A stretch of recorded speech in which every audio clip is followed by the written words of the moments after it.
మా మిత్రులందరూ ఇక్కడికి విచ్చేసి రాజేంద్ర నగర్ ఎన్నికల ప్రచారంలో వేదిక మీద ఉన్న పెద్దలు మీరందరూ విచ్చేసినాక మిమ్మల్ని చూసినాక నాకు 100% నమ్మకం విశ్వాసం కలిగింది. చేవెళ్ల గడ్డ మీద కాంగ్రెస్ పార్టీ 3 రంగుల జెండాను ఎగరేసి గడ్డం రంజిత్ రెడ్డిని పార్లమెంటుకు మీరు పంపిస్తారనే నమ్మకం నాకు కలిగింది. మిత్రులారా, ఈ వేదిక మీద నుంచి తెలంగాణ సమాజానికి 3 అంశాలను ప్రధానంగా నేను ప్రస్తావించదలుచుకున్నా. మా మీడియా మిత్రులు కూడా సావధానంగా వినాలి, శాంతం రాయాలి పేపర్లలో. 10 ఏళ్ళు నరేంద్ర మోడీ గారు ప్రధానమంత్రిగా ఉన్నారు. 10 ఏళ్ళు కల్వకుంట్ల చంద్రశేఖరరావు గారు ఈ రాష్ట్రానికి ముఖ్యమంత్రిగా ఉన్నారు. వాళ్ళిద్దరూ 10 ఏళ్లలో ప్రజలకిచ్చిన హామీలు మీకు తెలుసు. చంద్రశేఖరరావు గారు 2 సార్లు ముఖ్యమంత్రిగా ఈ రాష్ట్ర ప్రజలకు ఇచ్చిన హామీలు అమలు చేయకపోను 4 కోట్ల తెలంగాణ ప్రజల్ని మోసం చేసినందుకు మొన్న డిసెంబర్ నాడు మీరందరూ కలిసి టిఆర్ఎస్ పార్టీని తిత్తిదీసి కోదండానికి వేలాడేసి ఈరోజు కారు గుర్తును కార్ఖానకు పంపించారు. అయ్యా కొడుకులు చెప్తున్నారు కారు కార్ఖానకు పోయింది మళ్ళీ వాపసు వస్తుందని. మాకానే చెప్తున్నాడు సార్ ఇక అది కార్ఖానా నుంచి వాపసు రాదు, తూకానికి అమ్మాల్సిందే, దాని పని అయిపోయింది, అనుం చెడ్డది అని చెప్పి.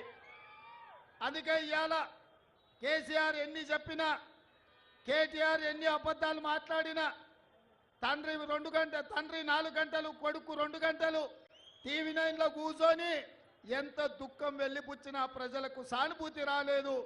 ఇవాళ ఆ సానుభూతి రాలేదు అని చెప్పి చంద్రశేఖరరావు గారు బస్ వేసుకొని బయలుదేరిండు.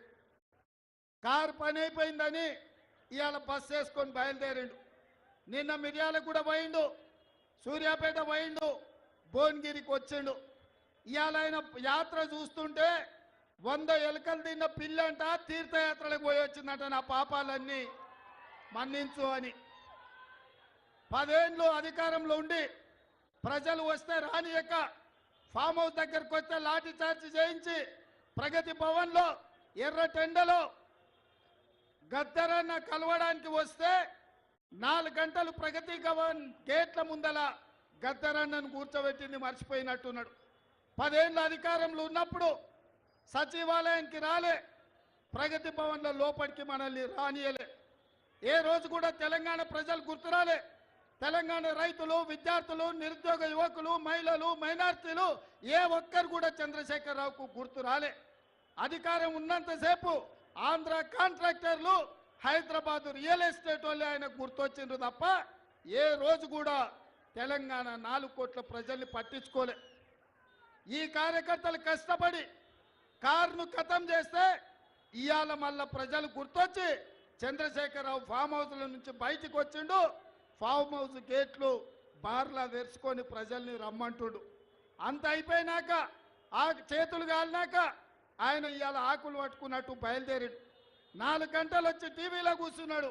నేను అడుగుతున్న చంద్రశేఖరరావును, 4 గంటలు వచ్చి టీవీలో కూర్చోనికి వచ్చింది కానీ వారం రోజులు అసెంబ్లీ నడిపి కాళేశ్వరం నుంచి ఇందిరమ్మ ఇండ్ల వరకు నిరుద్యోగ యువకుల ఉద్యోగాల కోసము, రైతు రుణమాఫీ కోసము, రైతు బంధు కోసము, మైనార్టీ రిజర్వేషన్ల కోసం అసెంబ్లీలో చర్చ పెట్టినాం.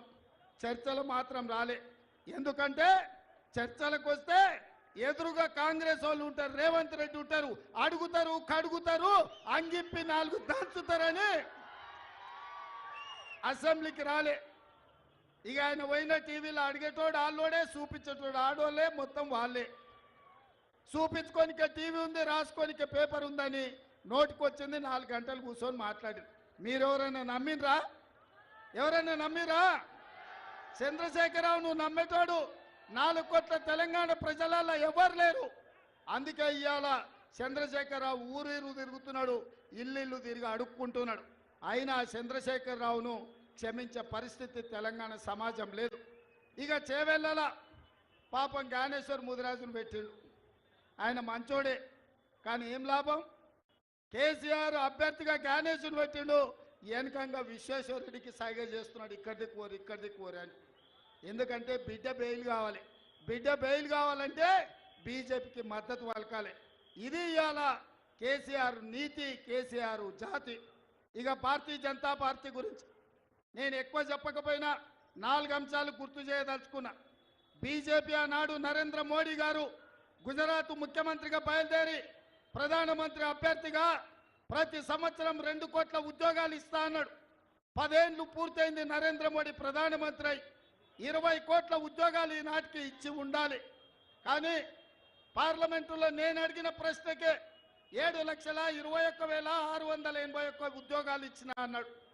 చెప్పింది 20 కోట్లు, ఇచ్చింది 7 లక్షల చిల్లర. ఇదే కాదు, రైతుల ఆదాయాన్ని రెండింతలు చేస్తా అన్నాడు 2022 లోపల. రైతుల ఆదాయం పెంచుతా అన్న నరేంద్ర మోడీ రైతు వ్యతిరేక నల్ల చట్టాలు తీసుకొచ్చి ఈ దేశంలో రైతుల బతుకులను అదాని, అంబానీ, అమెజాన్లకు తాకట్టు పెట్టి రైతులను శాశ్వతంగా బానిసలను చేయాలని చూసిండు.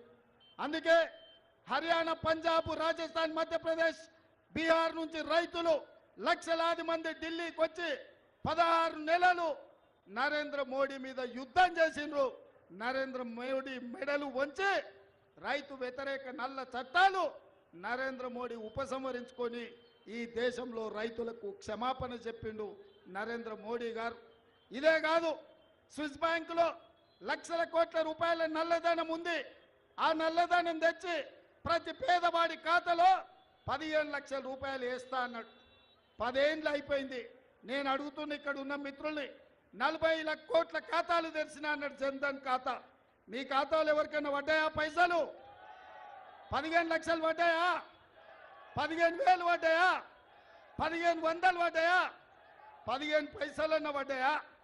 10 ఏళ్ళైనా 15 పైసలు కూడా మన ఖాతాలలో వేయలే. ఇవాళ నరేంద్ర మోడీ గారు ఎట్లా మన ఓట్లు అడుగుతారని నేను అడుగుతున్నా. ఇదే కాదు, ఆనాడు కాంగ్రెస్ పార్టీ తెలంగాణ రాష్ట్ర అభివృద్ధి కోసం బయ్యారంలో ఉక్కు కర్మాగారం ఇచ్చింది. కానీ ఆ ఉక్కు కర్మాగారాన్ని నరేంద్ర మోడీ అడ్డుకున్నాడు.